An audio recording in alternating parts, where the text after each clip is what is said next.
여러분들 올해 마지막 해인데 말이죠. 예, 조국 이거 참 아쉬워요. 구속됐어야 되는데. 자, 다음 소식은 또 박원석 기자가 전하겠습니다. 예, 조국 이야기가 나왔으니까 말인데요.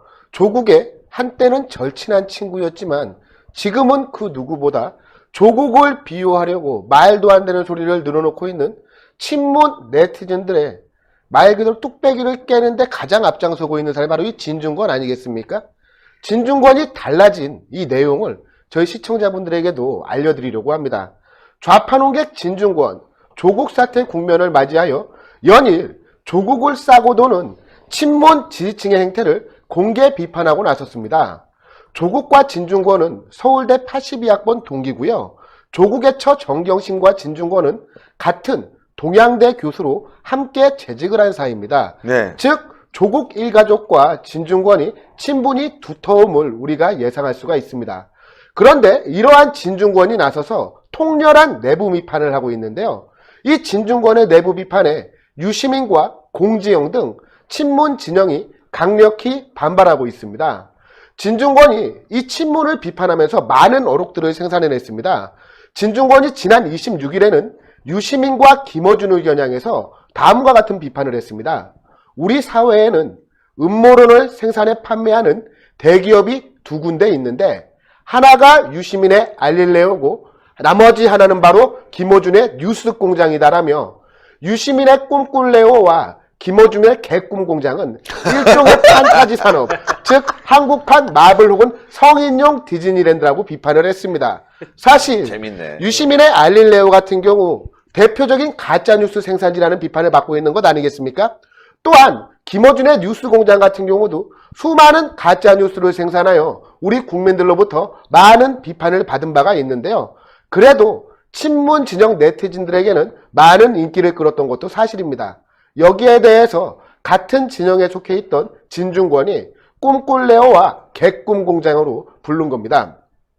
이 외에도 이 진중권은 지난 27일 유재석 감찰무마 의혹 관련되어서는 다음과 같은 주장을 했습니다. 친문 측근들은 국민이 대통령에게 공적으로 행사하라고 준 권력을 도용해서 사익을 채웠다며 친문 패거리 사이의 끈끈한 우정 덕에 그 짓을 한 이는 처벌은커녕 되려 영전했다고 정면 비판을 했습니다. 끈끈한 우정 덕에 나쁜 짓을 하며 사익을 채웠던 영전을 했던 사람이 바로 누구겠습니까? 유재수입니다. 그리고 이 유재수를 보호하기 위해서 끈끈한 우정을 발휘했던 사람이 바로 누구겠습니까? 백원우 아니겠습니까? 즉 친문 핵심에 대해서 진중권이가 정면으로 비판하고 나선 겁니다. 또한 이 진중권이 지난 27일 새벽 조국에 대한 구속영장이 기각된 후에는 또 다음과 같은 주장을 하기도 했습니다. 기각 결정이 나자 내용도 확인하지 않고 환영 논평부터 내서 사찰무마가 정무적 판단임을 법원에서 인정했다고 성급하게 프레이밍 작업에 들어갔다며 청와대에서 사찰무마가 범죄가 소명됐다라고 공식적으로 확인해준 셈이라고 비판을 했는데요. 맞습니다. 청와대 고민정의가 또 고민도 안 하고 말하지 않았겠습니까? 검찰의 불구속 결정에 대해서 고민정의는 법원의 판결문도 읽어보지 않고 법원이 올바른 판단을 했다고 자화자찬을 했지만 법원의 판결문을 확인을 해본 결과 범죄가 소명됐고 죄질이 불량하다라고 명시가 되어 있습니다. 즉 그 이야기는 청와대의 그러한 행태 자체가 법원이 이야기한 범죄가 소명됐다는 내용을 공식적으로 확인해준 셈이라고 비꼰 겁니다. 한편 지난 28일에는 성렬이형 발언을 한 민주당 박범계가 있지 않겠습니까? 이 박범계에 대해서도 이렇게 비판을 했습니다. 그렇다면 예정을 봐서 수사를 이쯤에서 접으라는 거냐며 말도 안 되는 저 정서적인 호소는 조국을 위한 것이 아니라 그에게 감찰을 무마시키라고 압력을 넣은 자들을 위한 것으로 봐야 한다고 비판을 했습니다. 부러져요. 아니 제가 그동안 진중권을 볼 때마다 느꼈던 것이 무엇이면 사람은 관상을 못 벗어나는구나라는 생각을 했었지만 최근 진중권을 볼 때면 아 입은 삐뚤어져도 말은 바로 하는 사람이구나 하는 생각이 절로 듭니다. 한마디 한마디가 이치에 맞는 말입니다. 또한 이 진중권이는 이런 이야기도 했습니다.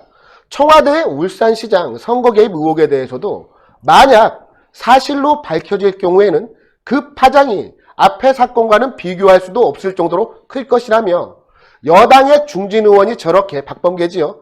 정서적으로 호소하기에 이르렀다는 것은 사태가 그들에게 매우 심각한 상황까지 왔다는 것을 의미한다고 평가를 했습니다. 지금 현재 일부 주요 매체들이 애써 청와대 하명 수사 사건을 축소하려는 움직임을 보이고 있지만 이 진중권이는 박범계까지 저렇게 나서서 성렬이형 하면서 호소하는 것은 그만큼 지금 친문 진영이 위태로운 상황에 처해 있다는 겁니다. 이 외에도 이 진중권이가 공수처 법안 통과에 대해서 비판적인 의견을 냈습니다. 공수처 전 세계에서 우리나라에만 있는 제도라던데 왜 그것만이 검찰개혁의 방법이라고들 했던 거냐며 꼭 그래야만 하는 한국인만의 DNA 특성 같은 게 있는 거냐라며 부정적인 입장을 내비쳤습니다. 사실 이 고위공직자 수사처라는 이 공수처 같은 경우는 그 내용만 한번 훑어보기만 해도 얼마나 위헌적이고 위험적인 요소가 많은지는 누구나 알 수 있습니다만 좌파 진영에서 저렇게 솔직한 말을 하는 지식인이 없었던 것도 사실입니다. 맞아요. 진중권이 애둘러서 공수처의 문제점에 대해서 지적을 했다는 것은 저희가 눈여겨볼 만한 부분이라고 생각을 합니다. 마지막으로 이 진중권은 검찰의 문재인 정권의 비리 의혹 수사에 대해서도 매우 긍정적으로 평가를 했습니다. 진중권이 이런 이야기를 했는데요. 암세포는 되도록 빠른 시일 안에 수술을 해야 한다. 지금 윤석열 총장은 정권이라는 신체에 기생하는 암세포를 제거하는 중이라며 이것이 토착 외구와 결탁한 검찰 적폐라는 것이 암세포의 입장이라고 주장을 했는데요. 지금 윤석열 검찰이 문재인 정권 핵심 인사들의 권력형 비위 의혹에 대한 수사를 가열차게 하고 있습니다. 하지만 윤석열 검찰의 수사에 대해 지금 친문 핵심들은 마치 정치검찰의 행태인 것처럼 매도를 하고 있지만 이 진중권의 평가는 지금 친문 핵심들의 그러한 평가 자체가 잘못된 프레임을 씌우고 있는 암세포들의 입장이라고 밝힌 겁니다. 즉 이제 진중권이 보기에도 문재인 정권의 말로가 다가오고 있다는 것을 우리가 확인할 수가 있었습니다. 예, 참 진중권 재밌는 사람이에요. 저도 만난 적은 없지만 이 인터넷상에서 오래된 인연을 갖고 있는데 어쨌건 말이죠. 요즘 다시 보게 됐습니다. 저는 예. 조금 생각이 다른 게 네. 문재인이 진중권 좀 잘해줬으면은 이런 말 그건 안 할 텐데. 맞아요. 예. 왜냐면은 진중권이 보면 지금 채널A 나가고 있죠. 내부자들. 나가고 있나요? 내부자들. 아, 그 네, 지금도 내부자들. 안 봐서 제가. 아니 그리고 지금 정권이 바뀌고 난 예. 뒤에 진중권이 더 못하게 돼버렸다니까. 그렇죠. 정권 전에 이명박 박근혜 정부 당시에는 뭐 공중파도 나가서 그렇죠. 사회도 예. 보고 하면서 나름 그 우리 우파 정권들이 균형을 맞췄거든요. 그렇죠. 예. 그런데 좌파 정권이 돼버리니까 진중권이 공중파는커녕 지금 종편에 나가서 프로그램 딱 하나 맡고 굉장히 지금 흔들리고 있어요. 대표님 말씀 들어보니까 이런 생각도 드네요. 사실 지난 정권에서는 진중권이가 소위 말하는 좌파 지식인 진영에서 방송 출연을 아도치지 않았겠습니까? 그런데 지금 문재인 정권 들어서고 나서 진중권 입장에서는 듣보잡인 것들이 나와서 설치고 다니고 큰 돈을 쓸어 담는 것을 보니까 아마도 진중권 입장에서는 속이 쓰렸을 가능성도 저희가 배제할 수는 없을 것 같습니다. 그렇죠. 사실 예전 같으면 진중권이 스트레스 푸는 게 비행기 모는 거잖아요. 자가용 자가용 비행기 비행기 있잖아요. 몰고 막 그런 사람이었는데 지금 아마 자가용 비행기 몰기가 좀 쉽지가 않을 거예요. 그리고 또 하나 있습니다. 지금 현 정권 들어서서 토착외구 이런 말들이 많이 나왔지 않겠습니까? 예. 그것이 아마도 진중권의 심기를 불편하게 했을 수도 있습니다. 진중권의 처가 일본 여성입니다. 그리고 맞아요. 진중권의 자녀들이 있는데 이들이 한국 국적을 취득하지 않았던 것으로 제가 과거에 알고 있었습니다. 예, 일본 국적 취득했죠. 예, 그 부분에 대해서 비판이 있었는데 진중권이 그 당시에 이야기하기를 그 선택을 자신의 자녀들에게 맡긴다라고 이야기를 했는데요. 그런 진중권에게 토착외구 이런 프레임이 영 마음에 들지는 않았을 것 같습니다. 참. 근데 사실 진중권이 그동안 보면은 머리는 잘 돌아가잖아요. 바짝바짝 돌아가기 때문에 이게 물면은 놓지가 않는 거죠. 어떻게 보면은 좀 사냥개라고 하기는 뭐하고 좀 하이에나 같은 그런 게 있잖아요. 한 번 물면은 끝까지 이렇게 하는데 진중권도 참 독종이다 싶은 게 물어도 문재인 정권을 상대로 물기로 마음을 먹었네요.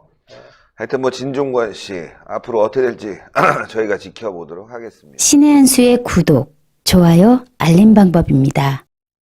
먼저 핸드폰 화면에서 유튜브 어플에 들어가 주세요. 돋보기 마크를 누르시고 신의 한 수를 치고 들어가 주세요.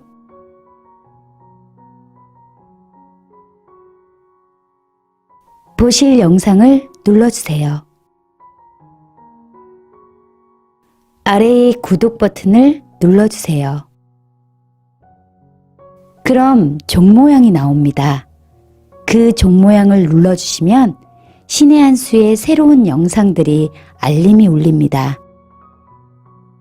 그리고 엄지척 좋아요 버튼을 눌러주세요. 여러분의 구독, 좋아요 버튼은 신의 한 수에 큰 힘이 됩니다. 댓글로 여러분의 많은 의견도 듣고 있습니다. 응원의 댓글도 부탁드립니다.